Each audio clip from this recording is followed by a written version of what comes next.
Hi అండి అందరికీ welcome back to tasty food.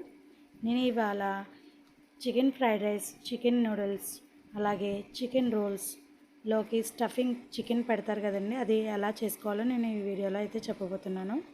ముందుగా ఇలాగ చికెన్ కండతో ఉన్న చికెన్ అయితే తీసుకోవాలి.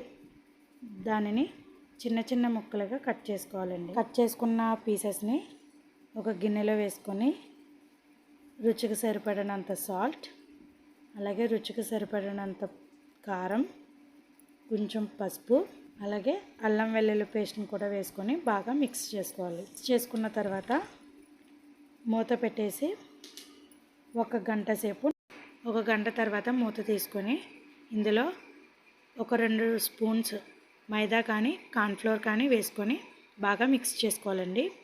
తర్వాత ఒక కడాయి పెట్టుకొని డీప్ ఫ్రైకి సరిపడినంత ఆయిల్ వేసుకొని ఆయిల్ మరిగిన తర్వాత పకోడీలు వేసుకునే మాదిరిగా వేసుకోవాలండి. కొంచెం సేపు అలానే వదిలేయాలి. తర్వాత కలర్ చేంజ్ అవుతున్నప్పుడు ఇటువైపు తిరిగేసి బాగా ఫ్రై అయిపోయిన తర్వాత పక్క తీసేసుకోవాలి. అంతే అండి, ఎంతో టేస్టీగా అయిన చికెన్ అయితే రెడీ అయిపోయినట్టే. దీనిని చికెన్ ఫ్రైడ్ రైస్ అలాగే చికెన్ నూడిల్స్లో కూడా యూజ్ చేసుకోవచ్చు. ఈ వీడియో కనుక మీకు నచ్చినట్లయితే లైక్ చేయండి అండ్ షేర్ చేయండి అండ్ సబ్స్క్రైబ్ చేసుకోండి. Thank you for watching.